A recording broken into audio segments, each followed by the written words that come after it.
Friends, friends, अब हम where clause को डिस्कस कर लेते हैं एसक्यूएल में कि वेयर क्लॉज किस तरह से काम करती है और इसका क्या मकसद होता है एसक्यूएल में। वेयर क्लॉज बेसिकली यूज होती है रिकॉर्ड्स को फिल्टर करने के लिए। अगर कोई रिकॉर्ड्स किसी स्पेसिफिक कंडीशन को फुलफिल कर रहे होंगे तो वो रिकॉर्ड्स क्या होंगे, वो हमारे फिल्टर आउट होंगे हो जाएंगे अगर हम वेयर क्लॉज को अपनी एसक्यूएल स्टेटमेंट में यूज कर रहे हैं। Okay, so where clause is use to filter out those record that fulfil a specific condition. Okay, तो सबसे पहले हम वेयर क्लॉज का सिंटैक्स देख लेते हैं कि वेयर क्लॉज का सिंटैक्स क्या है और फिर इसको हम अपने एसक्यूएल में रनिंग हालत में देख लेंगे कि हम एसक्यूएल में वेयर क्लॉज स्टेटमेंट को किस तरह से प्रैक्टिकली यूज कर सकते हैं। ओके, सो मैंने जो इस सारे डाटा के अभी मकसद नहीं है तो इसको मैं यहाँ से खत्म कर लेता हूँ। सबसे पहले हम वेयर क्लॉज को डिस्कस कर लेते हैं। सो हमारे पास सबसे पहले क्या होता है, हमारे पास सिलेक्ट का कीवर्ड होता है। इसके आगे हमने जो कॉलम्स फेच करने होते हैं उन कॉलम्स के नेम होते हैं। For example column 1, column 2 and so on. जो भी कॉलम हमने अपने टेबल से फेच करने हैं उन कॉलम्स के नेम होंगे। सो column 1, column 2 and so on, जो जो भी कॉलम हमने फेच करने हैं। इसके बाद इसके आगे हमारे पास क्या होगा, हम इसको मल्टी लाइन्स में कर लेते हैं ताकि हमें बेहतर समझ आ जाए। इसके आगे हमारे पास फ्रॉम का कीवर्ड होगा और इसके आगे टेबल का नेम होगा जिस टेबल से हम रिकॉर्ड्स को फेच करना चाह रहे हैं, कॉलम्स को, ये इन कॉलम्स को हम फेच करना चाह रहे हैं। ओके, और इसके आगे टेबल का नेम और लास्ट में हमारे पास क्या होगी, वेयर की क्लॉज होगी और इसके आगे कंडीशन होगी और आगे सेमीकोलन स्टेटमेंट टर्मिनेटर। तो ये जो रिकॉर्ड्स इस कंडीशन को, ये जो वेयर है, वेयर की जो कीवर्ड है, इसके आगे जो कंडीशन लिखी हुई है, इस कंडीशन को जो रिकॉर्ड्स फुलफिल करेंगे वो फिल्टर आउट होके हमारे सामने टेबल की फॉर्म में डिस्प्ले हो जाएंगे और जो रिकॉर्ड्स इस कंडीशन को फुलफिल नहीं करेंगे वो स्किप हो जाएंगे। ओके, सो अब जो वेयर क्लॉज है, ये नोट करने वाली चीज है, ये सिर्फ सिलेक्ट स्टेटमेंट के साथ नहीं यूज होती है। वेयर क्लॉज अपडेट और डिलीट स्टेटमेंट के साथ भी आप इसको यूज कर सकते हैं और इस तरह की जो दूसरी स्टेटमेंट्स हैं आप उसके साथ भी वेयर क्लॉज को यूज कर सकते हैं। ओके, सो हमारे पास क्या है कि हमारे पास ये सामने आपके सामने एक डेटाबेस ओपन हुई है जो हमने कस्टमर्स की टेबल है और कस्टमर का टेबल में से ये सारे का सारा टेबल आपके सामने डिस्प्ले हो रहा है। ओके, इसमें कितने रिकॉर्ड्स हैं टोटल, हमारे पास 91 रिकॉर्ड्स हैं। ओके, ये हम देख सकते हैं, आप यहाँ पे जाएं तो ये देख सकते हैं कि हमारे पास कितने रिकॉर्ड्स हैं टोटल, इसमें 91 रिकॉर्ड्स हैं। ओके ओके, और ये टेबल में टोटल 11 फील्ड्स हैं और ये तमाम फील्ड्स के name, okay, customer ID, company name, contact name, okay, 11 fields हैं इस टेबल में। अब हम इस पे ऊपर वेयर क्लॉज अप्लाई करते हैं और वेयर क्लॉज में हम ये देखते हैं कि हम ये जो हमारे पास क्या है, कंट्री का नेम है, इसमें मैक्सिको कंट्रीज के कितनी रोज हैं, कितने रिकॉर्ड्स हैं। ओके, सो हम इसको यूज करते हैं। तो सबसे पहले हमने क्या किया, सिलेक्ट, और इसके आगे हम क्या कर रहे हैं, तमाम की तमाम रिकॉर्ड्स ले हो, मतलब कि ये सारी फील्ड्स को, स्टैटिक का मतलब क्या है कि ये जितनी भी फील्ड्स हैं इसमें 11 फील्ड्स हैं, ये जो टॉप पे आपको शो हो रही हैं, मतलब कि हमारे पास ये जो पूरे का पूरा टेबल है ये कितनी फील्ड्स में डिवाइड हुआ है, ब्रोकअप हुआ हुआ है 11 फील्ड्स में। कस्टमर आईडी, जिन फील्ड्स के नेम क्या हैं, customer ID, company name, contact title, okay, और सो ऑन। हमारे पास एंड में क्या है, कंट्री है, फोन है और फैक्स है। तो ये क्या, हम ये कह रहे हैं कि ये सारी की सारी फील्ड्स हमारे पास लेके आ जाओ अगर हम स्टैटिक यूज करते हैं। ओके, और इसके आगे हमारे पास है कौन सा, फ्रॉम का कीवर्ड, और आगे हमारे पास टेबल नेम क्या है, हमारे पास टेबल क्या है, कस्टमर्स का टेबल है। ओके, सो हम कहां से फैच करना चाह रहे हैं, कस्टमर्स के टेबल में से, तो यहां पे हम क्या यूज कर लेंगे, कस्टमर्स का टेबल। अब हमारे पास आ जाती है वेयर की क्लॉज। तो वेयर की क्लॉज में हम क्या यूज करते हैं, वेयर, और आगे हम जहां पे कंडीशन, अब हमारी कंडीशन आ जाती है तो हम कंट्री, जो फील्ड का नेम है, ये जो हमारे पास फील्ड है, हम उसमें कंट्री दे रहे हैं।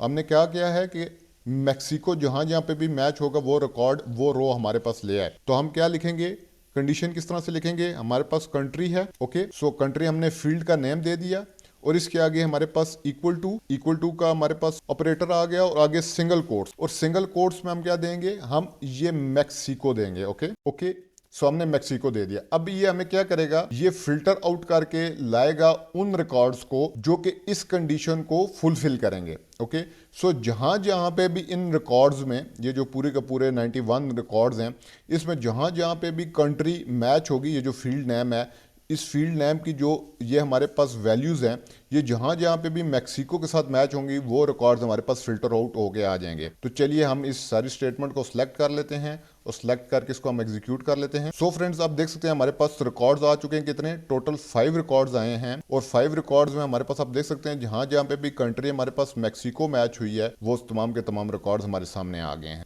सो वेयर की क्लॉज इस तरह से काम करती है।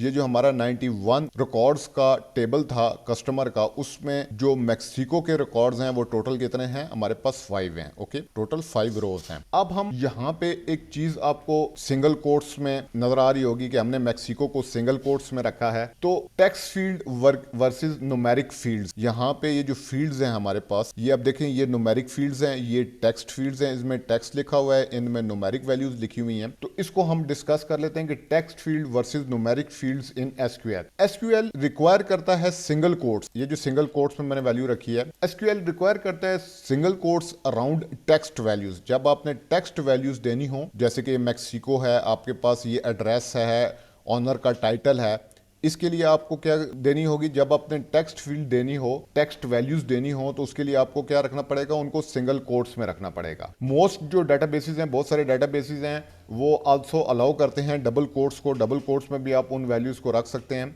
ओके, ये जो टेक्स्ट वैल्यूज होती हैं, तो मैं यहाँ पे सिंगल कोट्स यूज कर रहा हूँ। लेकिन अगर आपने न्यूमेरिक फील्ड्स हैं, तो न्यूमेरिक फील्ड्स हैं, जैसे कि ये मेरे पास पोस्टल कोड है, तो ये क्या है? ये न्यूमेरिक फील्ड है।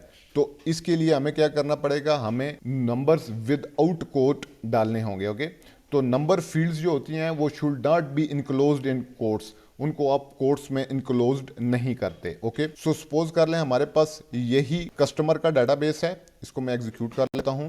तो ये तमाम के तमाम 91 रोज मेरे पास सामने आ गई हैं। तो आप देखते हैं कस्टमर की जो हमारे पास आईडी है वो है अल्फा, और हमारे पास यहाँ पे क्या है? ये जो हमारे पास पोस्टल कोड है ये क्या है? 12209। ओके, सो अब हम क्या करते हैं कि हम ये देखते हैं कि जहां पे हमारे पास पोस्टल कोड 12209 हो, उसको हम किस तरह से फैच कर सकते हैं। तो मैं कहता हूं वेयर, अब फील्ड का नाम क्या है? हमारे पास पोस्टल कोड है। फील्ड का नाम हमारे पास क्या है?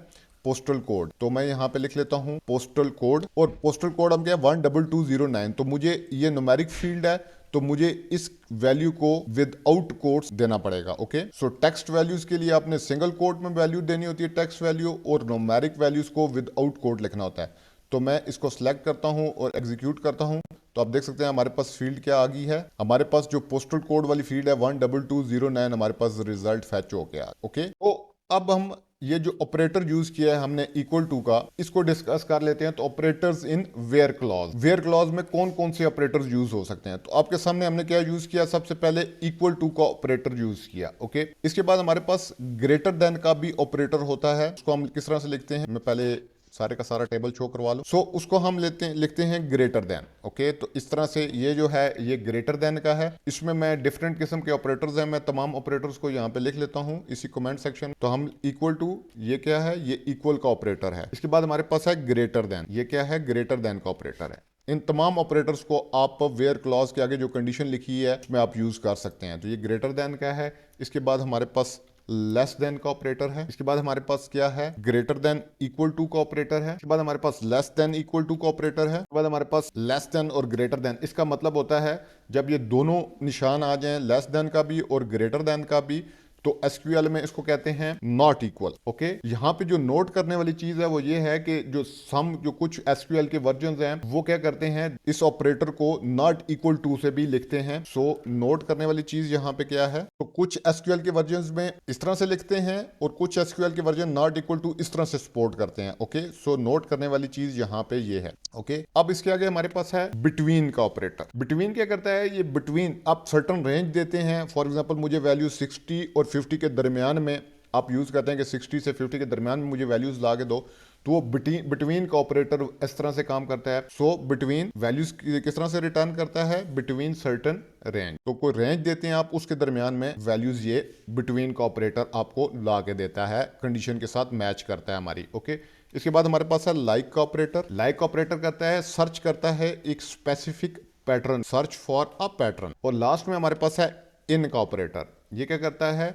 आप एक वैल्यूज दे देते हैं और उन वैल्यूज को बार बार मैच करता है, तो ये क्या कहता है, to specify multiple possible values for a column.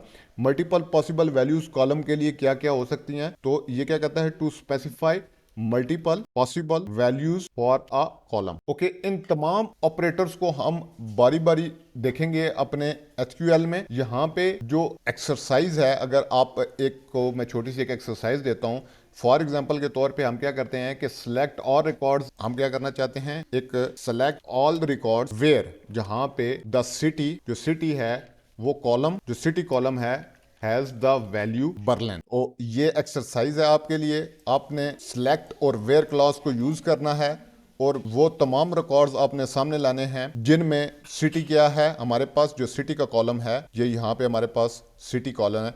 तो जहाँ जहाँ पे बर्लिन है सिर्फ वो रिकॉर्ड्स हमें रिटर्न हो, जो हमारा रिजल्ट है वो फिल्टर आउट हो के हमें सिर्फ वो रिकॉर्ड्स रिटर्न करे जिसमें क्या है, बर्लिन है हमारे पास सिटी के कॉलम में। ओके, ये आपने एक्सरसाइज के तौर पे करना है। अगर आप मुझसे पूछना चाहते हैं तो हम सिंपल क्या करेंगे, select static from customers where, simple हम क्या करेंगे, यहाँ पे जो फील्ड का नेम है वो हम सिटी यूज करेंगे और सिटी के आगे जहाँ पे ऑपरेटर क्या यूज करेंगे, इक्वल टू का ऑपरेटर यूज करेंगे। और यहाँ पे हम क्या रखेंगे, क्योंकि ये टेक्स्ट वैल्यू है तो इसको सिंगल कोट्स में रखेंगे और सिंगल कोट्स में हम क्या लिख देंगे, बर्लिन। ओके, सो हमें क्या रिकॉर्ड्स रिटर्न हो जाएंगे, अगर मैं एक्सिक्यूट करता हूं मुझे बर्लिन रिकॉर्ड रिटर्न हो गया, जहां पे सिटी क्या है, बर्लिन है, और ये टोटल मेरे पास एक ही रिकॉर्ड है, एक ही रो है। ओके, अब हम डिस्कस कर लेते हैं एसक्यूएल में एंड और नॉट ऑपरेटर को। ओके, एंड और एंड नॉट ऑपरेटर। सो पहले मैं इस स्टेटमेंट को एग्जीक्यूट कर लेता हूं ताकि सारे रिकॉर्ड्स मुझे शो हो जाएं। ये 91 रिकॉर्ड्स मुझे शो हो रहे हैं। सो जो वेयर क्लॉज है हमारे पास, ये जो एसक्यूएल में वेयर क्लॉज है, ये कंबाइन की जा सकती है एंड और नॉट ऑपरेटर्स के साथ। इसको एंड और नॉट ऑपरेटर्स के साथ हम कंबाइन कर सकते हैं। जो एंड और ऑपरेटर्स हैं ये क्या करते हैं, ये फिल्टर आउट करते हैं रिकॉर्ड्स को on the basis of more than one condition. यहां पे हमारे पास क्या कंडीशन है, टोटल एक कंडीशन है। लेकिन एंड और नॉट को जब हम यूज करेंगे तो हम किस लिए एंड और नॉट को यूज करेंगे, जब हमारे पास कंडीशंस क्या हो, मल्टीपल कंडीशंस हो। अभी हम देखते हैं मल्टीपल कंडीशंस किस तरह से होंगी और हम उनको एंड और को किस तरह से यूज करेंगे। जो पहला पॉइंट है, जो एंड ऑपरेटर है ये क्या करता है, ये डिस्प्ले करता है रिकॉर्ड्स को इफ ऑल द कंडीशंस, जितनी भी कंडीशंस यहां पे लिखी होंगी एंड ऑपरेटर के से सेपरेट करके, मतलब कि यहां पे हमने सिटी लिखा, city is equal to Berlin हो, और यहां पे हम एंड लिख के एक एंड लिखेंगे और एंड के आगे एक और कंडीशन जहां पे हम लिखेंगे। सो जितनी भी कंडीशंस यहां पे लिखी होंगी वो तमाम कंडीशंस अगर सेटिस्फाई होंगी, तमाम कंडीशंस ट्रू होंगी तो हमारे पास रिजल्ट रिटर्न होगा। Okay, so and operator display a record if all conditions separated by and are true, जबकि जो और ऑपरेटर है वो क्या करता है कि display a record if any of the conditions separated bye और इज ट्रू। अगर एक भी कंडीशन जो और ऑपरेटर से सेपरेट हुई हुई है वो अगर ट्रू हो जाती है तो हमें रिजल्ट रिटर्न हो जाएगा। इसके बाद हमारे पास है नॉट ऑपरेटर। जो नॉट ऑपरेटर है, डिस्प्ले अ रिकॉर्ड, ये रिकॉर्ड को डिस्प्ले करता है इफ द कंडीशन, जो भी हमने कंडीशन लिखी है वो नॉट ट्रू होती है। अगर वो ट्रू नहीं होती तो फिर हमें रिजल्ट रिटर्न होता है। अब सिंटैक्स अगर हमने इनका देखना है एंड ऑपरेटर का, तो सबसे पहले हम एंड का सिंटैक्स देख लेते हैं।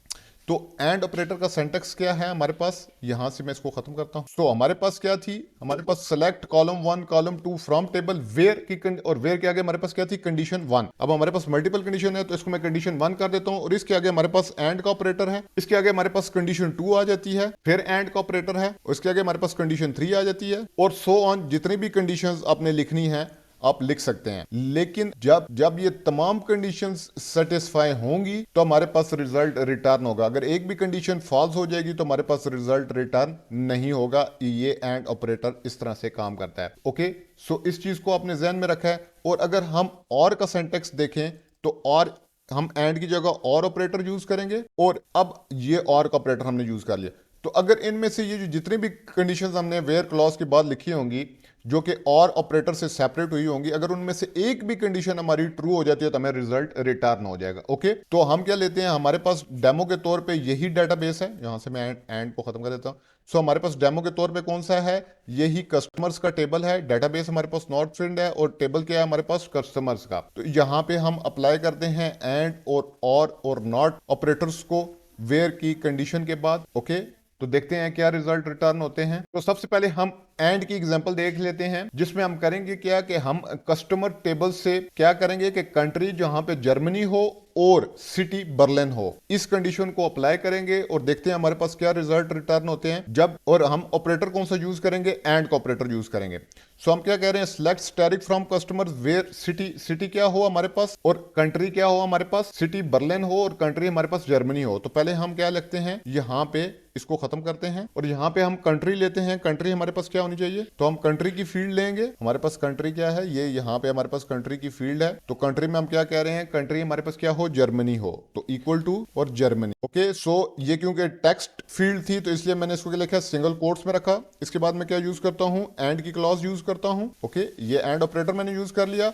और दूसरी हमारी कंडीशन क्या है कि हमारे पास सिटी क्या हो, बर्लिन हो। ओके, तो सिटी हमने क्या यूज कर ली, बर्लिन यूज कर ली। अब हमारी ये क्या है, मल्टीपल कंडीशंस हैं, जहां पे कंट्री क्या होगी, जर्मनी होगी और सिटी बर्लिन होगी, वो ही रिकॉर्ड्स हमें रिटर्न होंगे। तो मतलब इन दोनों कंडीशंस का सेटिस्फाई होना जरूरी है, इन दोनों कंडीशंस का ट्रू होना जरूरी है। तो देखते हैं कितने रिकॉर्ड्स हमें रिटर्न होते हैं। तो मैं सारे को सिलेक्ट कर लेता हूं और एग्जीक्यूट करता हूं। तो हमें एक ही रिकॉर्ड रिटर्न हुआ है और यहां पे आप देख सकते हैं कंट्री हमारे पास क्या है, जर्मनी है और सिटी हमारे पास क्या है, बर्लिन है। तो एक रिकॉर्ड हमें रिटर्न हो गया है। ओके, सो उम्मीद है आपको एंड जो ऑपरेटर है इसकी समझ आ गई होगी।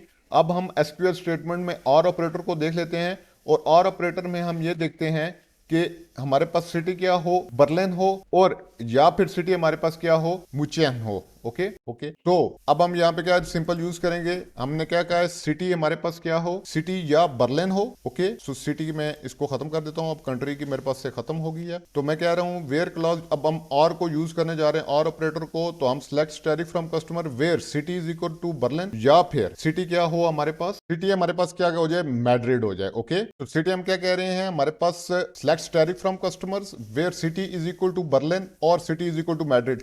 इन दोनों में से क्या, अगर एक भी कंडीशन ट्रू हो जाती है, उसको या सिटी बर्लिन मिल जाता है या सिटी उसको मिल जाती है मैड्रिड, तो वो क्या कर देगा, हमें रिजल्ट रिटर्न कर देगा। अगर इनमें से एक भी कंडीशन क्या हो जाती है, हमारे पास सेटिस्फाई हो जाती है। ओके, तो हम क्या करते हैं, इस स्टेटमेंट को एग्जीक्यूट करते हैं। तो फ्रेंड्स हमारे पास 4 रिकॉर्ड्स रिटर्न हुए हैं। तो हमारे पास सिटी देखें, हमारे पास सिटी ये कंडीशन भी सेटिस्फाई हुई, उसको बर्लिन एक रो में मिला, एक रिकॉर्ड में मिला, उसने बर्लिन भी रिटर्न कर दिया। और दूसरी जहां पे सिटी हमारे पास मैड्रिड मैड्रिड थी, वो भी हमें जो रोज हैं, जो रिकॉर्ड्स हैं, वो भी रिटर्न कर दिया। ओके, सो सपोज कर लें हम क्या कहते हैं कि हम यहाँ पे इसको चेंज कर देते हैं और हम कोई सिटी RWP रख लेते हैं। तो ये तो सिटी मौजूद नहीं है। ओके, तो अब इसको हम रन करके एग्जीक्यूट करते हैं। तो देखें यहां से आप क्या, ये वाली हमारी कंडीशन सेटिस्फाई हो गई थी, तो इसने सिर्फ यही रिकॉर्ड्स रिटर्न किए हैं। ये वाली कंडीशन हमारी क्या हो गई थी, फॉल्स हो गई थी, तो इसका कोई रिजल्ट रिटर्न नहीं हुआ। तो और स्टेटमेंट अगर एक भी, अगर ये जो और का ऑपरेटर है, अगर एक भी स्टेटमेंट हमारी ट्रू हो जाए तो रिजल्ट रिटर्न कर देता है। लेकिन अगर यहाँ पे एंड होता तो हमारी ये दोनों कंडीशन का सेटिस्फाई होना जरूरी था। तो अब अगर हम इस स्टेटमेंट को एग्जीक्यूट करते हैं तो हमें नल रिजल्ट, कोई रिजल्ट रिटर्न नहीं हुआ है। ओके, तो अब हम एक और ऑपरेटर को जरा कंट्रीज के ऊपर अप्लाई करते हैं और फिर देखते हैं हमारे पास क्या रिजल्ट आता है। तो हम क्या कहते हैं कि हम एक और देख लेते हैं कि जहां पे हमारे पास कंट्री जर्मनी हो या स्पेन हो, तो तब देखते हैं क्या रिजल्ट कर हमारे पास आता है। हम यूज कौन सा ऑपरेटर करेंगे, और का ऑपरेटर करेंगे। और हम क्या कहते हैं, कंट्री हमारे पास क्या हो, कंट्री हम कह रहे हैं जर्मनी हो, या फिर हमारे पास कंट्री क्या हो, दोबारा से हम कंट्री यूज करते हैं, हमारे पास स्पेन हो। ओके, सो इस कंडीशन को हम रन करते हैं। सो फ्रेंड्स आप देख सकते हैं हमारे पास 16 रिकॉर्ड्स आए हैं, जिसमें हमारे पास जो कंट्रीज जर्मनी और स्पेन दोनों हमारी कंडीशन सेटिस्फाई हुई हैं। जहां जहां पे कंट्रीज को जर्मनी और स्पेन मिला है, वो रिजल्ट इसने हमें रिटर्न कर। तो अब ये जो हमारी एसक्यूएल की स्टेटमेंट है, सिलेक्ट क्या कर रही है, ऑल फील्ड्स कर रही है from customer where country is equal to Germany और स्पेन। अब हम देख लेते हैं नॉट की एग्जांपल, जो नॉट ऑपरेटर है उसकी। सो अब हम नॉट का ऑपरेटर लगाएंगे और ये देखेंगे कि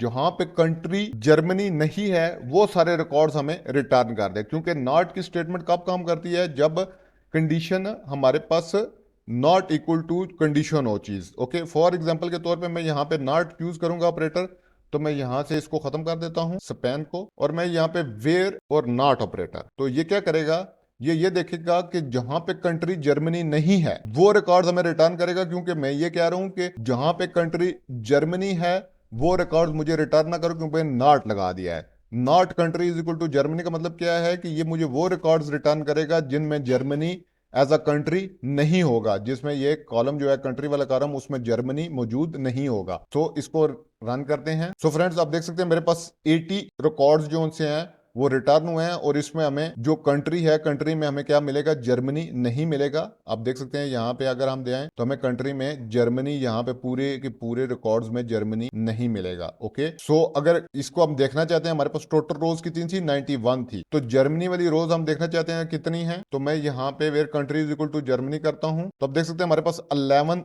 रोज थी जर्मनी की, तो 91 माइनस 11 80, तो हमें नॉट में कितने रिकॉर्ड्स रिटर्न हुए थे, हमें टोटल 80 रिकॉर्ड्स रिटर्न हुए थे। ये देख सकते हैं आप हमारे पास कितने रिकॉर्ड्स थे, 80 रिकॉर्ड्स थे। सो उम्मीद है एंड और नॉट ऑपरेटर की आपको एसक्यूएल में समझ आ गई होगी कि एंड ऑपरेटर में जितनी भी कंडीशंस लिखी हों एंड ऑपरेटर के दरमियान में और उसमें जितनी भी कंडीशंस हों वो तमाम का सेटिस्फाई होना जरूरी है, तभी रिकॉर्ड्स रिटर्न होंगे। और अगर और का ऑपरेटर आपने यूज किया है तो एक भी रिकॉर्ड हमारे एक भी कंडीशन सेटिस्फाई होगी तो रिकॉर्ड रिटर्न हो जाएगा। और नॉट ऑपरेटर क्या करता है, जो कंडीशन होती है वो अगर ट्रू होती है तो वो रिकॉर्ड रिटर्न नहीं होता, जहां पे वो कंडीशन क्या होगी, फॉल्स होगी, वो रिकॉर्ड हमें रिटर्न होगा। तो ये कंडीशन जहां जहां पे भी फॉल्स होगी वो रिकॉर्ड हमें रिटर्न हो जाएंगे। ओके, सो अब हम बात कर लेते हैं कंबाइनिंग एंड और एंड नॉट। अगर आप इन तीनों ऑपरेटर्स को एक ही एसक्यूएल स्टेटमेंट में कंबाइन करें तो वो किस तरह से कर सकते हैं। ओके, सो अब हम एक स्टेटमेंट लिखते हैं जिसमें हम क्या करते हैं, एंड और ऑपरेटर को क्या करते हैं, कंबाइन करते हैं। ओके, तो हम ये कहते हैं कि सिलेक्ट करो, इस सारी स्टेटमेंट को पहले हम एग्जीक्यूट कर लेते हैं। 91 के 91 रिकॉर्ड्स, ये सैंपल टेबल हम यूज करें। अब हम एंड और ऑपरेटर को पहले इकट्ठा करते हैं एक जगह पे, दोनों को एक ही स्टेटमेंट में यूज करते हैं। तो हम ये देखते हैं कि हमें वो रिकॉर्ड्स रिटर्न करे जिसमें कंट्री जर्मनी हो और एंड सिटी बर्लिन हो या म्यूचेन हो। ओके, या कोई भी हम मैड्रिड कर लेते हैं। ओके, सो हम क्या करते हैं, select static from customers where not को हम हटा देते हैं, वेयर कंट्री क्या हो, जर्मनी हो। ओके, एंड अब हम एंड और नॉट को गठा यूज करें, एंड हम क्या लिखेंगे, पेरेंथेसिस एंड के आगे, और हम क्या कह रहे हैं, यहाँ पे हमारे पास दो कंडीशंस होंगी जो और से सेपरेट हुई होंगी। तो हम कहते हैं सिटी हमारे पास क्या हो, सिटी हमारे पास बर्लिन हो, और या हमारे पास सिटी क्या हो, मैड्रिड हो। ओके, तो आप देख सकते हैं हम इन कंडीशंस, ये जो ऑपरेटर्स हैं एंड और ऑपरेटर्स को, इनको हम इकट्ठा भी यूज कर सकते हैं, एक ही स्टेटमेंट में यूज कर सकते हैं। तो ये स्टेटमेंट हमें क्या कह रही है, इसको देख लेते हैं कि ये कह रही है वो तमाम रिकॉर्ड्स हमारे पास सिलेक्ट ऑल, तमाम फील्ड्स हमारे पास कस्टमर टेबल से लेके आओ जहां पे कंट्री तो हमारे पास जर्मनी हो, साथ ये कंडीशंस जो हैं, इन कंडीशंस में से कोई एक कंडीशन सेटिस्फाई हो रही हो, एंड या सिटी क्या हो हमारे पास बर्लिन हो, या फिर सिटी क्या हो हमारे पास मैड्रिड हो। ओके, इनमें से एक कंडीशन सेटिस्फाई हो रही हो, लेकिन ये कंडीशन हमारे पास satisfy, country is equal to Germany का सेटिस्फाई होना जरूरी है। ओके, सो कंट्री क्या हो हमारे पास जर्मनी हो, और एंड इनमें से एक कंडीशन सेटिस्फाई हो रही हो। तो देखते हैं इसको एग्जीक्यूट करके ये हमारे पास क्या रिजल्ट देता है। सो इसने हमें क्या दिया, एक ही रिजल्ट रिटर्न किया, और एक ही रिजल्ट में इसने देख लिया कि यार हमारे पास कंट्री क्या है, कंट्री तो हमारे पास जर्मनी है, लेकिन हमारे पास जो सिटी है उसमें से एक कंडीशन का सेटिस्फाई होना जरूरी था। तो सिटी कौन सी सेटिस्फाई हो, बर्लिन वाली। ओके, तो हमने इसने सिटी में क्या दे दिया, बर्लिन वाली सिटी हमें, तो जर्मनी कंट्री ये ओके हो गया, और सिटी में से बर्लिन वाला सिटी जो है वो सेटिस्फाई हुई कंडीशन। तो इस कंडीशन की बेस के ऊपर हमें रिजल्ट रिटर्न हो गया, इस ये कंडीशन हमारी क्या होगी, फॉल्स होगी। ओके, तो हम क्या करते हैं कि ये जो अब स्टेटमेंट में लिखूंगा इसमें हम एंड और नॉट को यूज करते हैं, कंबाइन करते हैं, और हम रिजल्ट निकालने की कोशिश करते हैं।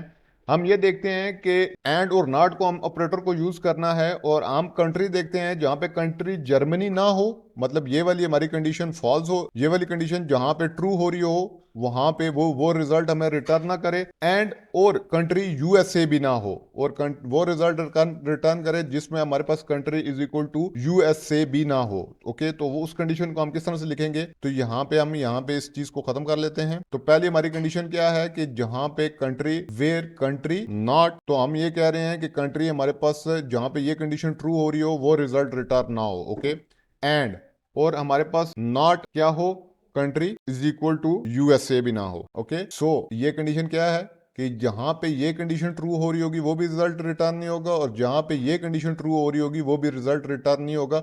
इसके दरमियान में हमने एंड लगाया हुआ है, इसका मतलब है कि जहां जहां पे हमारे पास ये और इस कंडीशन, दोनों कंडीशन क्या होंगी, जब जहां पे सेटिस्फाई हो रही होंगी वो रिजल्ट हमारे पास रिटर्न नहीं होगा, उसके अलावा तमाम रिजल्ट हमारे पास रिटर्न हो जाएंगे। ओके, नॉट का मतलब क्या है कि ये कंडीशन ट्रू हो रही है तो नॉट लगाया है, इसका मतलब है कि वो रिजल्ट रिटर्न करो जहाँ पे कंट्री जर्मनी नहीं है, और नॉट और साथ वो ये भी चेक करो कि जहाँ पे कंट्री यूएसए नहीं है वो भी रिजल्ट हमें रिटर्न करो। ओके, तो इस कंडीशन को हम रन करके देखते हैं। तो अब देख सकते हैं हमारे पास कितने रिजल्ट रिटर्न हुए हैं, 67।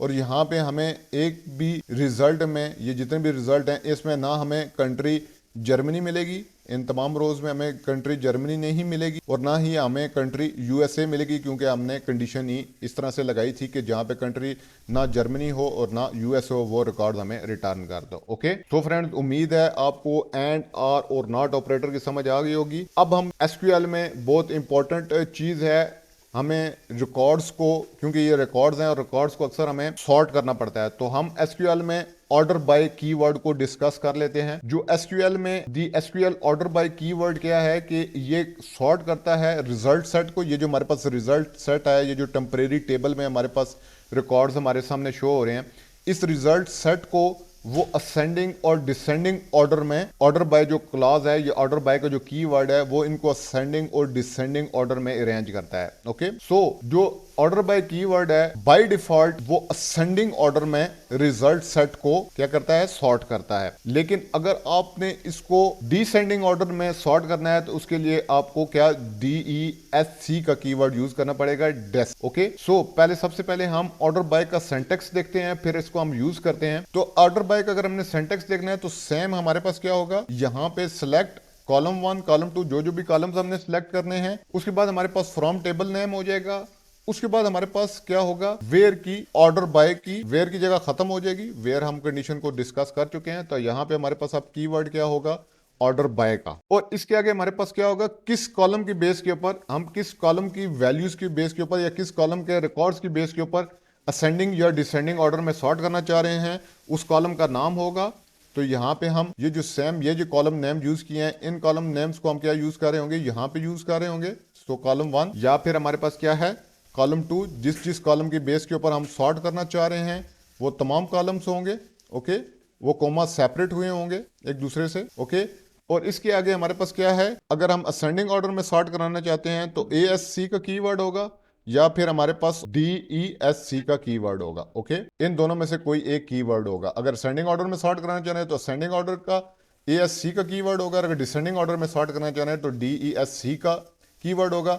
बाय डिफॉल्ट क्या करते हैं, अगर आप ASC या DESC ये दोनों कीवर्ड यूज नहीं करते तो बाय डिफॉल्ट ये रिकॉर्ड्स को, ये जो रिजल्ट सेट है, जो टेम्परेरी टेबल हमारे पास बना है, इन रिकॉर्ड्स को ये असेंडिंग ऑर्डर में अरेंज करेगा। और अरेंज किन की बेसिस पे करेगा, जो इसके आगे आपने कॉलम्स के नेम दिए होंगे उनकी बेसिस के ऊपर करेगा। ओके, सो उस कॉलम में जो वैल्यूज होंगी उनकी बेसिस के ऊपर असेंडिंग और डिसेंडिंग ऑर्डर में हमारे पास डाटा अरेंज होगा।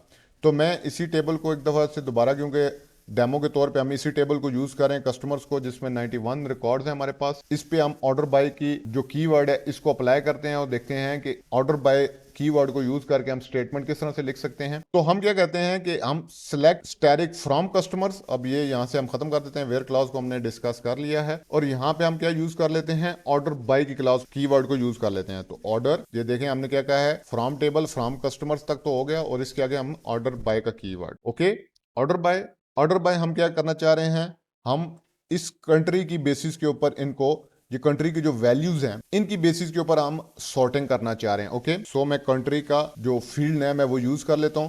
अब ये करेगा क्या, ये करेगा इस तरह से कि जो कंट्री का पहला अल्फाबेट है, जो कंट्री की वैल्यूज है उनका जो पहला अल्फाबेट है जर्मनी M, इनको अब ये अल्फाबेटिकली अरेंज करेगा, पहले लेटर की बेस के ऊपर इसको अल्फाबेटिकली अरेंज कर लेगा।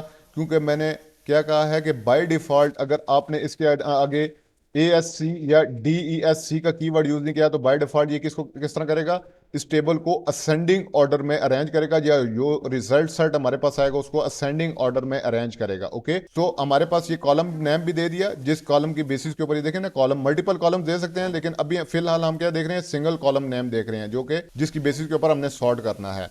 तो इसको हम एग्जीक्यूट करते हैं। सो फ्रेंड्स, हमारा क्या हो गया, टेबल अब सॉर्ट हो गया है, रिजल्ट सेट, और आप देख सकते हैं कंट्री अब A से शुरू हो रहे हैं। पहले हमारे पास क्या थे, पहले अगर आप देखें तो हमारे पास अनसॉर्टेड फॉर्म में से, अगर मैं इसको एग्जीक्यूट करता हूं तो हमारे पास, अगर आप कंट्रीज देखें तो G हमारे पास पहले आ रहा है, मैक्सिको, MU, मतलब अल्फ़ाबेटिकली अरेंज नहीं है, लेकिन जैसे ही हमने ऑर्डर बाय कंट्री किया तो इसने असेंडिंग ऑर्डर में इसको अरेंज किया और हमें अल्फ़ाबेटिकली ऑर्डर में ए बी सी, ये देखें A B C D F, इस तरह से इसने हमें जी एंड तक हमें रिजल्ट को कंट्री के कॉलम के वैल्यूज की बेसिस के ऊपर हमें असेंडिंग ऑर्डर में अरेंज करके रिजल्ट रिटर्न कर। ओके, सो अब मैं इसकी बाय डिफॉल्ट ये कैसे असेंडिंग ऑर्डर में अरेंज करता है, तो अब DESC का कीवर्ड यूज करते हैं और डिसेंडिंग ऑर्डर में इसी रिजल्ट को अरेंज करने की कोशिश करते हैं। तो सिंपल हमने क्या यूज करना है, कॉलम के आगे DESC का कीवर्ड यूज करना है। ओके, तो ये कीवर्ड हमने यूज कर लिया। अब हम देखते हैं कि ये हमारा जो कंट्री है, कंट्री कॉलम की बेस के ऊपर हमारे पास रिजल्ट जो उनसे हैं वो यहां से उल्टे V से ऊपर की तरह डिसेंडिंग ऑर्डर में अरेंज होना चाहिए, इन रिजल्ट्स को ऊपर आ जाना चाहिए। तो एग्जीक्यूट करते हैं। सो फ्रेंड्स, आप देख सकते हैं अब हमारे पास ये डिसेंडिंग ऑर्डर में अरेंज हो चुका है अल्फाबेटिकली, अब ये डिसेंडिंग ऑर्डर में हो चुका है। V U और A जो है हमारे पास लास्ट में चला गया। सो उम्मीद है कि ऑर्डर बाय क्लॉज की आपको असेंडिंग और डिसेंडिंग की समझ आ गई होगी। सो अब हमने फिलहाल क्या यूज किया था, एक ही कॉलम नेम यूज किया था जिसकी बेसिस के ऊपर हम इसको अरेंज कर रहे थे। ओके, असेंडिंग या डिसेंडिंग ऑर्डर में। अगर आप सिविरल कॉलम्स को यूज करना चाहते हैं, मल्टीपल कॉलम्स को, जैसे कि आप जितने मर्जी कॉलम्स यहाँ पे यूज करना चाहें ऑर्डर बाय क्लॉज के आगे, वो यूज कर सकते हैं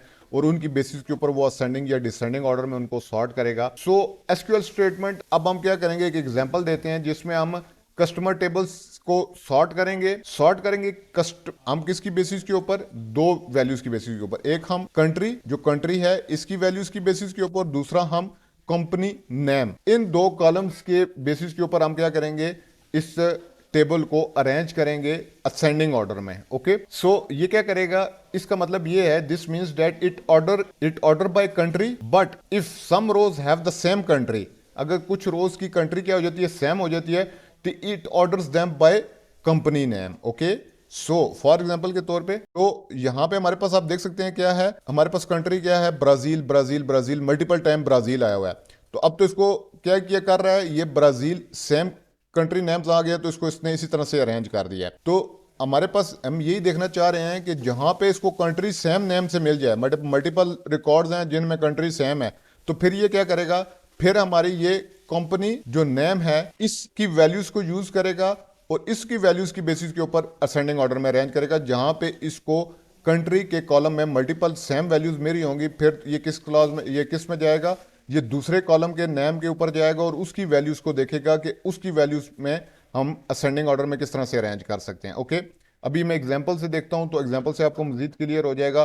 तो मैं क्या करता हूँ, सिलेक्ट स्टेटमेंट ऑर्डर बाय पहले कंट्री से ऑर्डर करो और फिर हमारे पास कस्टम कंपनी नेम से। ओके, तो अब ये क्या करेगा, कंट्री जहां पे इसको क्या, अगर रोज सेम कंट्री की वैल्यूज सेम मिलेंगी कंट्री में, रोज हैव द सेम कंट्री जिसमें, तो it orders them by company name. तो फिर इनको ये किस तरह से ऑर्डर करेगा, कंपनी नेम की बेस के ऊपर ऑर्डर करेगा। ओके, सो इस स्टेटमेंट को हम क्या करते हैं, यहां से इसको हटा देते हैं क्योंकि हमने असेंडिंग ऑर्डर में अरेंज करवाना है, तो बाय डिफॉल्ट ये असेंडिंग ऑर्डर में अरेंज करता है। तो ये देखें अभी हमारे पास क्या रिजल्ट आ गया, यहां पे Argentina, Argentina, Argentina, Australia, Australia. Okay, तो यहां पे अगर आप जाए तो यहां पे इसको क्या मिले से, कंट्री अर्जेंटीना, अर्जेंटीना, जहां पे मल्टीपल रोज में इसको अर्जेंटीना मिला था, तो ये फिर यहां पे आया है और यहां पे इसने आगे क्या दिया, कंपनी नेम में जहां पे सी पहले आ रहा है, सी के बाद हमारे पास हो, तो सी वर्ड को यहां पे अर्जेंटीना मिला इसको, और अर्जेंटीना के बाद अगर रोज सेम है तो फिर ये यहां पे आया और यहां पे आगे इसने देखा कि यहां पे मैं अल्फाबेटिकली ऑर्डर में पहली वैल्यू कौन सी आ रही है, तो उस वैल्यू को ऊपर लेके आया। ओके, सो इस चीज को अपने जहन में रखना है कि जहां पे उसको रोज कंट्री में सेम वैल्यूज मिलेंगी मल्टीपल रोज में, वहां पे फिर ये कंपनी नेम में आ जाएगा और उसकी वैल्यूज की बेसिस के ऊपर सॉर्ट करेगा। ओके, अब इसी को अगर हम कहते हैं कि सिविरल कॉलम्स को सॉर्ट करो,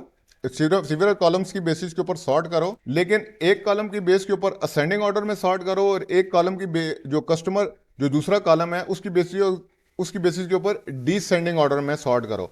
तो ये क्या करेगा कि ये जो एसक्यूएल की स्टेटमेंट जो अभी हम लिखेंगे, ये सॉर्ट करेगी असेंडिंग ऑर्डर में बाय कंट्री की बेस के ऊपर असेंडिंग ऑर्डर में सॉर्ट करेगी डाटे को, और कंपनी नेम की बेसिस के ऊपर डिसेंडिंग ऑर्डर में सॉर्ट करेगी। तो वो स्टेटमेंट को हम किस तरह से लिख सकते हैं, ऑर्डर बाय कंट्री, इसके हवाले से हम किस तरह से सॉर्ट करना चाह रहे हैं, असेंडिंग ऑर्डर में। ओके, तो ASC, और कंपनी नेम के हवाले से हम किसको किस तरह से सॉर्ट करना चाहते हैं, DESC। ओके, तो इसको ये क्या अरेंज करेगा, इनकी बेसिस के ऊपर देखेगा कि जहाँ पे हमारे पास असेंडिंग ऑर्डर में अरेंज हो रही हैं तो जहाँ पे वैल्यूज सिमिलर सेम वैल्यूज आ जाएंगी वहाँ पे ये चला जाएगा कंपनी नेम में, और कंपनी नेम में देखेगा कि ये डिसेंडिंग ऑर्डर में अरेंज करेगा। ओके, सो इस स्टेटमेंट को हम एग्जीक्यूट करते हैं तो आप देखेंगे हमारे पास क्या है, अर्जेंटीना अर्जेंटीना अर्जेंटीना, लेकिन यहाँ पे हमारे पास क्या है, डिसेंडिंग ऑर्डर में आर पहले आ गया, ओ बाद में चला गया, उसके बाद सी और पी। ओके, सो जहाँ पे इसको वैल्यूज यहाँ पे सेम मिलेंगी वहां पे फिर ये किस ऑर्डर में आ जाएगा, कंपनी नेम में आ जाएगा, और यहाँ पे वैल्यूज की बेसिस के ऊपर सॉर्ट करेगा। ओके, तो ये सारी देखें आपने वैल्यूज किस तरह से सॉर्ट हुई हैं, ये सारी हमारे पास असेंडिंग ऑर्डर में सॉर्ट हुई हैं, और ये हमारे पास किस तरह से सॉर्ट हो रही हैं, ये हमारे पास डिसेंडिंग ऑर्डर में सॉर्ट हो रही हैं।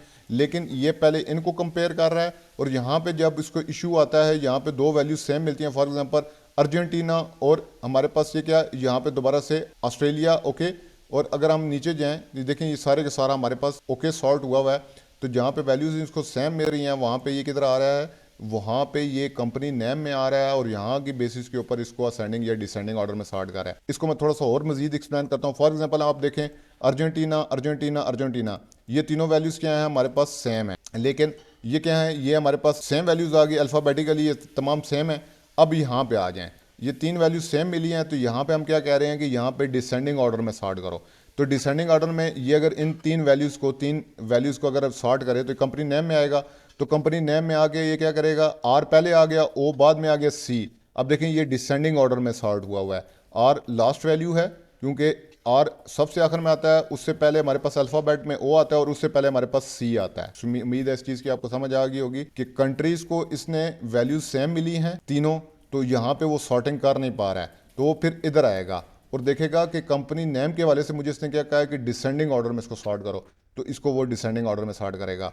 इसी तरह अगर हम ऑस्ट्रिया और ऑस्ट्रिया की एग्जांपल देखें तो ऑस्ट्रिया दो सेम वैल्यूज मिली, तो इनको अब वो सॉर्ट नहीं कर पाएगा, तो वो क्या कहेगा, कंपनी इनके कंपनी नेम में आएगा, तो यहाँ पे ऑस्ट्रिया है, यहाँ पे ऑस्ट्रिया है, तो इनको क्या कह रहा है कि कंपनी नेम को डिसेंडिंग ऑर्डर, तो पी में अल्फाबेट में बाद में मिलता है, तो डिसेंडिंग ऑर्डर में पी पहले आ गया क्योंकि, और उसके बाद हमारे पास ERNST बाद में आ गया। ओके, सो उम्मीद है इसकी आपको समझ आ गई होगी ऑर्डर बाय की, और इसमें असेंडिंग और डिसेंडिंग कीवर्ड किस तरह से काम करते हैं और कॉलम्स किस तरह से काम करते हैं। ओके, अब हम SQL में इंसर्ट इनटू स्टेटमेंट को डिस्कस कर लेते हैं। बहुत इंपॉर्टेंट स्टेटमेंट है कि हम इंसर्ट इनटू स्टेटमेंट SQL में क्या काम करती है।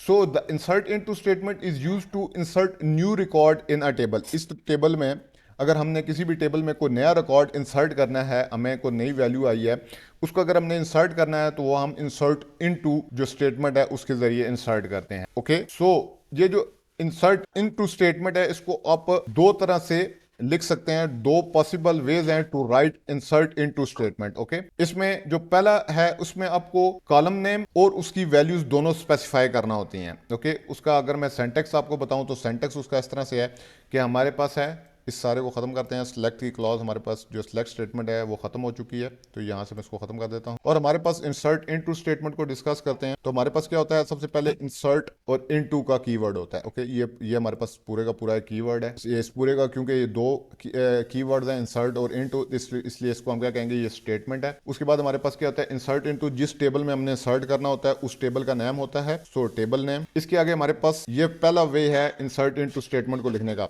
इसके बाद हमारे पास कॉलम होते हैं, ये जो फील्ड्स नेम है हमारे पास, ये फील्ड्स के नेम होते हैं, कॉलम 1, कॉलम 2, कॉलम 3 और सो ऑन, जो भी कॉलम जिनमें आप वैल्यूज इंसर्ट करना चाहते हैं, और आगे पेरेंथेसिस हमारे पास क्लोज हो जाती हैं। तो ये कॉलम्स के नेम हमारे पास किस में होते हैं, पेरेंथेसिस में होते हैं। इसके बाद हमारे पास होती हैं इनकी वैल्यूज, जो वैल्यूज हम इनमें इंसर्ट करना चाहते हैं, तो वो उसके लिए वैल्यूज का कीवर्ड होता है, और वैल्यूज के आगे पेरेंथेसिस होती हैं, वैल्यूज के कीवर्ड के आगे, और उसमें वो वैल्यूज होती हैं जो वैल्यूज हम इन ऊपर दिए गए कॉलम्स में इंसर्ट करना चाह रहे होते हैं। तो value 1, value 2, value 3 and so on. Okay, so जितने कॉलम्स आपने ऊपर दिए होंगे उतने ही वैल्यूज आपने नीचे दिए होंगी, और वो वैल्यूज कीवर्ड के आगे अपने पेरेंथेसिस में देनी होंगी। तो ये पहला तरीका है, ये फर्स्ट वे है हमारे पास जो इंसर्ट इनटू स्टेटमेंट को राइट करने का, जिसमें आप कॉलम्स डिफाइन करते हैं कि किन कॉलम्स में कौन सी वैल्यू हमने डालनी है। ओके, और सबसे पहले हमारे पास इंसर्ट इनटू की स्टेटमेंट, उसके आगे टेबल नेम, जिस टेबल नेम में हमने वैल्यू इंसर्ट करनी है, उसके आगे जिन कॉलम्स में हमने वैल्यूज इंसर्ट करनी है, और जो वैल्यूज हमने इंसर्ट करनी है वो। ओके, इस तरह से ये काम करता है। ओके, और दूसरा तरीका इसका क्या है कि अगर आप वैल्यूज ऐड करना चाह रहे हैं कॉलम्स ऑफ द टेबल, और आप तमाम के तमाम कॉलम्स में वैल्यूज इंसर्ट करना चाह रहे हैं। फॉर एग्जांपल हमारे पास यहाँ पे कितने फील्ड्स हैं, 11 फील्ड्स हैं। तो इन तमाम फील्ड्स में अगर आप वैल्यू इंसर्ट करना चाह रहे हैं तो आपको क्या देना पड़ेगा, इन तमाम फील्ड्स का। अब यहाँ पे कॉलम नेम स्पेसिफाई करने की जरूरत नहीं है, आप जस्ट वैल्यूज के आगे वैल्यूज इंसर्ट कर देंगे कि क्या वैल्यूज हम इसमें इंसर्ट करना चाह रहे हैं। ओके, फॉर एग्जांपल के तौर पे उसको हम लिख लेते हैं, उसका सिंटेक्स लिख लेते हैं। हम कहते हैं इंसर्ट इनटू टेबल नेम, और अब हमें वैल्यूज स्पेसिफाई करनी है कि वैल्यूज हमने कौन सी डालनी है। हमने कॉलम स्पेसिफाई नहीं करने क्योंकि हम तमाम के तमाम कॉलम्स में वैल्यू इंसर्ट करना चाह रहे हैं। ओके ओके, तो इस तरह से क्या है कि ये दूसरा सेंटेक्स है इंसर्ट इनटू स्टेटमेंट को लिखने का, कि इंसर्ट इनटू टेबल नेम, हम तमाम के तमाम कॉलम्स में वैल्यू इंसर्ट करना चाह रहे हैं, तमाम के तमाम फील्ड्स में। तो हमने वो यहाँ पे स्पेसिफाई करना नहीं है, और इसके बाद हमने वैल्यूज स्पेसिफाई करनी है, वैल्यूज का कीवर्ड, उसके अंदर जो वैल्यूज हम इंसर्ट करना चाह रहे हैं तमाम कॉलम्स में वो वैल्यूज। ओके, तो हमारे पास 11 फील्ड्स हैं, तो हमने यहाँ पे 11 वैल्यूज ही देनी होंगी। ओके, इस चीज को आपने ध्यान में रखना है। तो ये दो पॉसिबल वेज हैं हमारी इंसर्ट इनटू स्टेटमेंट को राइट करने के। तो हमारे पास जो डेमो के तौर पे है, हम डेमो के तौर पे इसी जो हमारे पास टेबल है इसी को यूज करते हैं, और इसमें इंसर्ट इनटू क्लास को, इंसर्ट इनटू स्टेटमेंट को यूज करते हैं, और इसमें वैल्यूज इंसर्ट करने की कोशिश करते हैं। तो फॉर एग्जांपल के तौर पे हम क्या करते हैं कि यहाँ पे हम एक वैल्यू इंसर्ट करते हैं कस्टमर्स की, के टेबल में हम कस्टमर का जो कंपनी का नेम है, company name, contact name, address, city, okay, और पोस्टल कोड, और इसके आगे कंट्री, ये इन कॉलम्स में वैल्यू हम इंसर्ट करते हैं। तो देखते हैं क्या रिजल्ट आता है हमारे पास। किस तरह से करेंगे हम इंसर्ट, सबसे पहले हमारे पास इंसर्ट इनटू की स्टेटमेंट यूज होगी, तो इंसर्ट इनटू, और इसके आगे हम क्या कहेंगे, हमारे पास कस्टमर्स। ओके, सो हमने इंसर्ट इनटू और आगे टेबल का नाम, टेबल का नाम हमारे पास क्या है, कस्टमर्स है, कस्टमर टेबल, और इसके आगे हम वो कॉलम्स के नेम उनको हम पैरेंथेसिस में रखेंगे जिन कॉलम्स में हमने वैल्यूज इंसर्ट करनी है। तो हम सबसे पहले कंपनी नेम, इस कॉलम में वैल्यू इंसर्ट करनी है। इसके बाद हमारे पास कॉन्टैक्ट नेम, दूसरा कॉलम। इसके बाद हमने तीसरा कॉलम लेना है एड्रेस वाला। उसके बाद हमारे पास सिटी है कॉलम। उसके बाद हम पोस्टल कोड, और लास्ट में हम कंट्री। इन कॉलम्स में हमने वैल्यूज इंसर्ट करनी। ओके, और वैल्यूज कौन कौन सी इंसर्ट करनी है, वो हम वैल्यूज का कीवर्ड यूज करेंगे, और इसके आगे पैरेंथेसिस में हम वैल्यूज देंगे जो वैल्यूज हम इनमें इंसर्ट करना चाह रहे हैं। तो मैं कुछ वैल्यूज लिख लेता हूं जो मैंने इनमें इंसर्ट करनी है। तो फ्रेंड्स, ये वैल्यूज हमने इसमें इंसर्ट करनी थी। आप देख सकते हैं हमारे पास जितने कॉलम्स हमने ऊपर दिए हैं, 1 2 3 4 5 और 6 कॉलम्स हमने ऊपर दिए हैं। तो 6 कॉलम्स के नाम दिए हैं, तो हमने वैल्यूज भी कितनी इंसर्ट करनी है, 6 ही इंसर्ट करनी है। इससे कम वैल्यूज हमने इंसर्ट नहीं करनी है, नहीं तो हमारे पास क्या आ जाएगा, एरर जनरेट हो जाएगा। ओके, उसके बाद हमारे पास क्या है, सेमीकोलन स्टेटमेंट टर्मिनेटर। तो हम इंसर्ट इनटू कर रहे हैं कंपनी नेम में, कंपनी नेम जो हमारे पास फील्ड है इसमें हम ये वैल्यूज इंसर्ट करेंगे, कॉन्टैक्ट नेम में ये वैल्यूज इंसर्ट करेंगे, एड्रेस में हम ये वैल्यूज इंसर्ट करेंगे, सिटी में ये, पोस्टल कोड में ये, और कंट्री में नॉर्वे। ओके, सो हमारे पास किधर है, हमारे पास लास्ट में अगर हम जाएं तो हमारे पास क्या है, लास्ट में ये रो हमारे पास शो हो रही है। ओके, तो इसके बाद हमारी जो नेक्स्ट होगी रो वो यहाँ पे इंसर्ट होगी। तो देखते हैं क्या वैल्यू इंसर्ट होती है। यहाँ पे हमें जो एक चीज देखने वाली है वो अभी हम देखते हैं। ओके, तो फ्रेंड्स, यहाँ पे हमने क्या किया कि हम एक और कॉलम ऐड कर लेते हैं जिसमें हमें कस्टमर की आईडी देनी है। तो वो भी कस्टमर आईडी वाला कॉलम भी हम ले लेते हैं। तो सबसे पहले हम कस्टमर आईडी वाला कॉलम ले लेते हैं, और इसमें भी वैल्यू इंसर्ट करते हैं। तो इसमें वैल्यू अगर हमें एक मजीद कॉलम ऐड करना पड़ जाए तो उसको हम किस तरह से कर सकते हैं। तो स्टार्टिंग में मैंने कस्टमर आईडी का कॉलम ले लिया, और इसमें मैं वैल्यू इंसर्ट कर देता हूं नो मार्क। ओके, सो इसको कॉमा सेपरेट कर देता हूं। तो ये वैल्यू हम इंसर्ट कर रहे हैं। तो अब हमारे पास टोटल कितने हो गए, 1 2 3 4 5 6 7, और 1 2 3 4 5 6 एंड 7। ओके, तो इसको हम एग्जीक्यूट करते हैं। सो फ्रेंड्स, आप देख सकते हैं हमारे पास रिजल्ट क्या आ गया कि 1 रो इफेक्टेड, एक रो है हमारी इंसर्ट हो गई है। तो हम सिलेक्ट की क्यूरी लगा लेते हैं और देखते हैं कि क्या हमारे पास कोई नई रो इंसर्ट हुई है। तो सिलेक्ट स्टैटिक फ्रॉम तमाम के तमाम रिकॉर्ड्स फ्रॉम कस्टमर्स, इस स्टेटमेंट को हम अपने चलाते हैं। तो फ्रेंड्स, लास्ट में हम चले जाते हैं। तो फ्रेंड्स, ये देख सकते हैं ये हमारे पास 53 नंबर पे NOMAR हमारे पास वैल्यू क्या इंसर्ट हुई, ये वैल्यूज जो हमने, और जहां पे हमने वैल्यूज नहीं दी थी, जैसे कि कॉन्टैक्ट टाइटल हमने नहीं दिया था, तो वहां पे हमारे पास नल इंसर्ट हो गया। अभी थोड़ी देर में हम नल को डिस्कस करेंगे। बाकी हमारे पास जहाँ पे एड्रेस था, एड्रेस में वैल्यू इंसर्ट होगी, हमारे पास सिटी में वैल्यू इंसर्ट होगी। इसके बाद हमने रीजन नहीं दिया था, रीजन में नल इंसर्ट हो गया। इसके आगे हमारे पास पोस्टल कोड में 4006 इंसर्ट हो गया, और कंट्री में हमारे पास कंट्री इंसर्ट होगी। ओके, और आप देख सकते हैं हमारे पास टोटल 91 रोज थी, और अब 92 रोज हो चुकी हैं। और आप ये यहाँ पे देख सकते हैं 92 रोज हमारे पास एक रिकॉर्ड इस डाटाबेस में इंसर्ट हो चुका है। ओके, सो इस तरह से आप रिकॉर्ड को क्या कर सकते हैं, इंसर्ट कर सकते हैं अपने टेबल में। अब हमारे पास क्या है कि फ्रेंड्स, यहाँ पे हमें दो चीजें क्लियर हो रही हैं कि अगर आप स्पेसिफिक कॉलम्स में डाटा इंसर्ट करना चाहते हैं, जैसे कि हमने यहाँ पे स्पेसिफिक कॉलम्स में डाटा को इंसर्ट किया है, तो आप वो कर सकते हैं। लेकिन अगर आपको होगा इसमें क्या कि इसमें जो कॉलम्स आपने स्पेसिफाई नहीं किए होंगे, तो वो कॉलम्स में क्या नल इंसर्ट हो गया होगा। अगर आपने नल अलाउ किया होगा तो वो क्या हो जाएगा, नल इंसर्ट हो जाएगा। तो आप देख सकते हैं हमने यहाँ पे 11 हमारे पास फील्ड्स थी, तो हमने सिर्फ कितनी दी हैं, 1 2 3 4 5 6 7 फील्ड्स।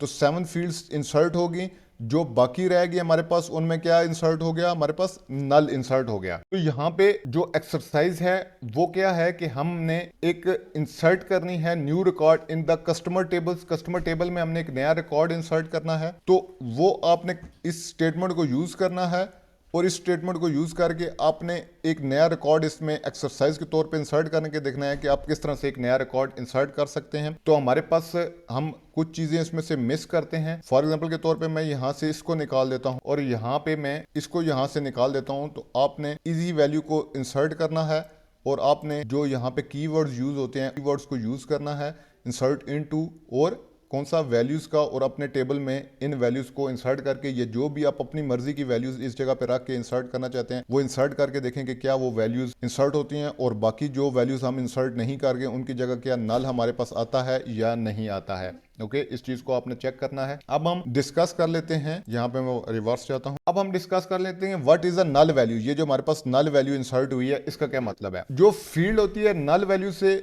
उसका मतलब ये होता है कि नो वैल्यू, इसकी कोई वैल्यू नहीं। Okay, so a field with null value is a field with no value. अब फील्ड विद नो वैल्यू का मतलब क्या है कि if a field in a table is optional, अगर ये फील्ड आपने, जैसे कि ये रीजन वाली फील्ड क्या है, ऑप्शनल अगर आपने रखी हुई है, ये आपने ध्यान में रखना है। ये अगर आप देखें ये जो कस्टमर है हमारा, यहाँ पे इसको हम बाद में डिस्कस करेंगे, लेकिन फिलहाल यहाँ पे आपको थोड़ा सा बताना जरूरी है।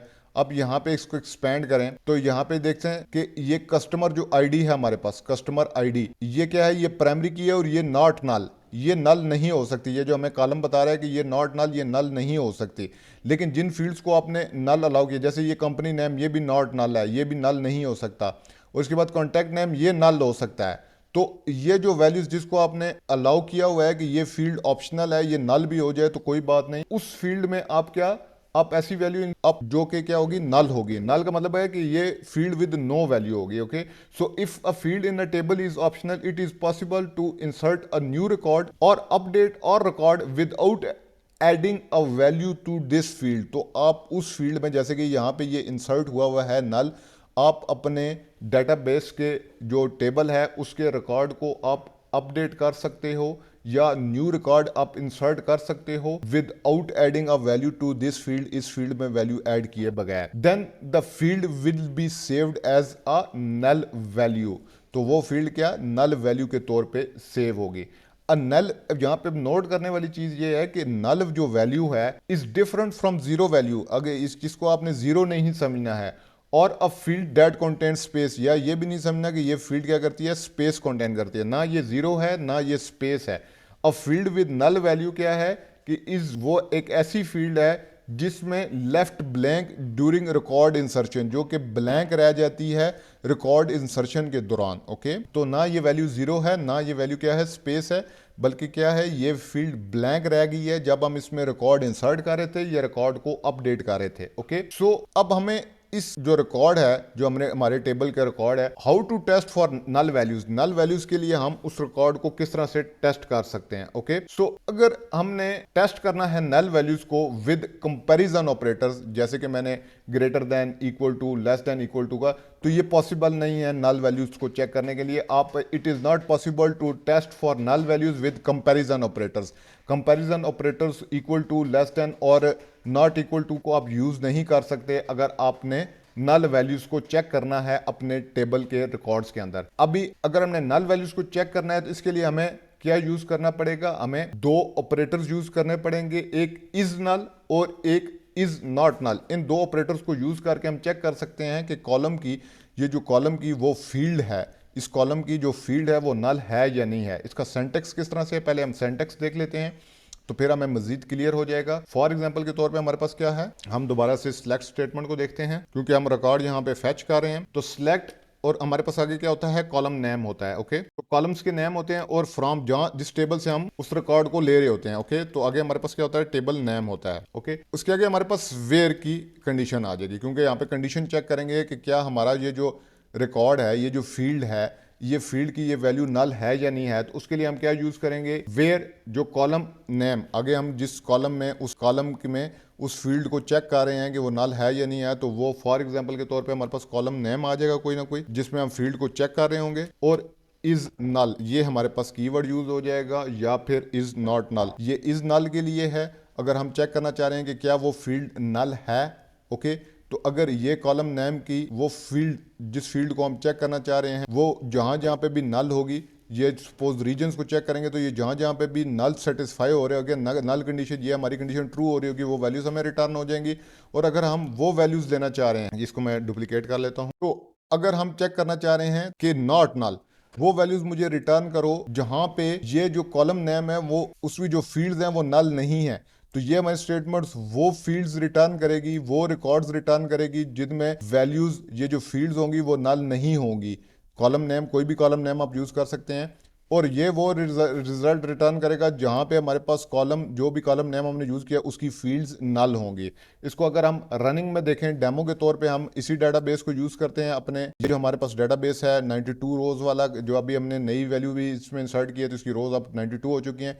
इसी टेबल को हम यूज करते हैं, और इस टेबल में हम इज नल और इज नॉट नल को चेक कर लेते हैं कि इसको हम किस तरह से चेक कर सकते हैं। तो फॉर एग्जांपल के तौर पे हमने स्टेटमेंट कौन सी यूज करनी है, इज नल और इज नॉट नल, तो इसको मैं यहां से खत्म कर देता हूं और हम यूज कर लेते हैं सिलेक्ट। क्या करो, हमें कस्टमर नेम ला के दो, तो हम खत्म करते हैं, यहाँ पे यूज कर लेते हैं सिलेक्ट स्टेट, यहाँ से मैं खत्म कर देता हूँ और मैं कहता हूँ कस्टमर नेम मुझे ला के दो। कस्टमर नेम की जगह हम कंपनी नेम यूज कर लेते हैं, क्योंकि कस्टमर नेम हमारे पास मौजूद, कंपनी नेम के अलावा हमें कौन सा कॉलम ला के दो, कॉन्टैक्ट नेम। इसके अलावा हमें तीसरा कौन सा कॉलम ला के दो, एड्रेस वाला, ये कॉलम ला के दो। फ्रॉम कस्टमर्स, कस्टमर में से जहां पे, अब हम कंडीशन लिखने लेंगे जहां पे हमारे पास जो एड्रेस वाला कॉलम, ओके, ये जो एड्रेस वाला कॉलम है हमारे पास, ये वाला, ये जहां पे हमारे पास क्या हो, इज नल हो। तो जहां जहां पे भी इसको, ये जो एड्रेस वाला रिजल्ट है, इसको मैं स्मॉल, तो जहां जहां पे भी एड्रेस इसको नल मिलेगा, कस्टमर में से जो एड्रेस है, तो फ्रेंड इसको जहां जहां पे भी हमारे पास ये जो सिलेक्ट क्या करेगा, ये कंपनी नेम करेगा, कॉन्टैक्ट नेम करेगा, एड्रेस करेगा, इन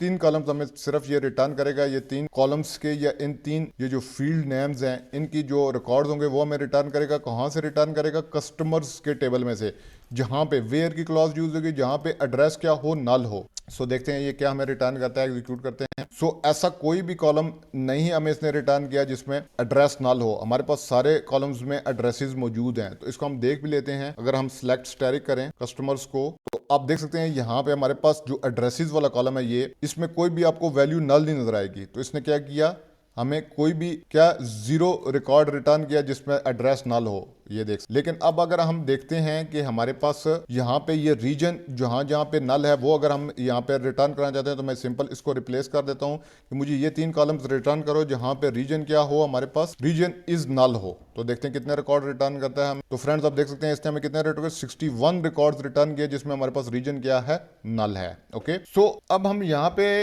टिप वाली बात ये है कि always use is null to look for null values. इस नल को हमेशा आप तब यूज करें जब आपने नल वैल्यूज के लिए अपने रिकॉर्ड को सर्च करना है। जो अब हम डिस्कस कर लेते हैं इज नॉट नल ऑपरेटर को। जो इज नॉट नल ऑपरेटर है, ये यूज किस लिए होता है, जब हमने वैल्यूज देखनी हो, जो कि फील्ड्स को चेक करना हो फॉर नॉट एम्प्टी वैल्यूज के लिए जब हमने चेक करना हो, तो इज नॉट नल को यूज करते हैं। अब हमें ये क्या करेगी कि हम ये चेक कर रहे हैं कि यहाँ पे रीजन्स, वो रीजन्स हमें रिटर्न करें जहां पे रीजन की वैल्यू इज नॉट नल। तो यही ऑपरेटर हमने यूज किया था, इज नॉट नल। तो देखते हैं कितने रिकॉर्ड्स हमें रिटर्न करता है। सो फ्रेंड्स आप देख सकते हैं इससे 31 रिकॉर्ड्स हमें रिटर्न किए हैं जहां पे रीजन इज नॉट नल है। अगर मैं यहाँ पे रीजन भी ले लूं, ओके, तो अब मैं दोबारा से इसको रन करता हूं, तो यहाँ पे इसमें कॉलम देख सकते हैं, रीजन में हमें क्या वैल्यू मिल गई, BCSPS, सारे के सारे वो रीजन हमें रिटर्न हुए जहां पे वैल्यूज क्या थी, रीजन्स की हमारे पास नॉट नल थी, वैल्यूज नॉट नल थी। लेकिन अगर हम देखते हैं यहाँ पे इसी को नॉट को हम हटाते हैं, अब हम देखते हैं कि हमारे पास रीजन जहां पे नल हो, आप देख सकते हैं ये वैल्यूज रीजन की जो 61 रिकॉर्ड्स हैं उसमें रीजन हमारे पास क्या है, नल है। तो जब अपने नल वैल्यूज को देखना हो कि रीजन में जो भी फील्ड, जिस फील्ड में भी आप ऐसी वैल्यूज देखना चाह रहे हो कि जो नो वैल्यूज हैं, उसमें किसी किस्म की कोई नो रिकॉर्ड है, एम्प्टी वैल्यूज हैं, तो वो आप इस नाल यूज़ करते हैं। और जब आपने देखा हो कि कोई ना कोई वैल्यू मौजूद है अगर किसी रिकॉर्ड में, तो वो सामने सारे के सारी फील्ड्स मुझे रिटर्न कर दो, तो वो उसके लिए not null, is not null को आप यूज़ करेंगे। सो फ्रेंड्स, अगर मैं आपको एक एक्सरसाइज दूं कि select all records from customer where postal code column is empty, अगर तो इस स्टेटमेंट को आपने देखना है कि इस स्टेटमेंट को आप किस तरह से लिख सकते हैं कि select all records from the customers where, जहां पे दी पोस्टल कोड, कोड क्या हो, पोस्टल कोड वाला जो कॉलम है इज एम्प्टी हो। इसको आपने ट्राई करना है और देखें क्या रिजल्ट आपके पास आते हैं। सो फ्रेंड्स, इस वीडियो में इतना ही। अगली वीडियो तक के लिए अल्लाह हाफिज।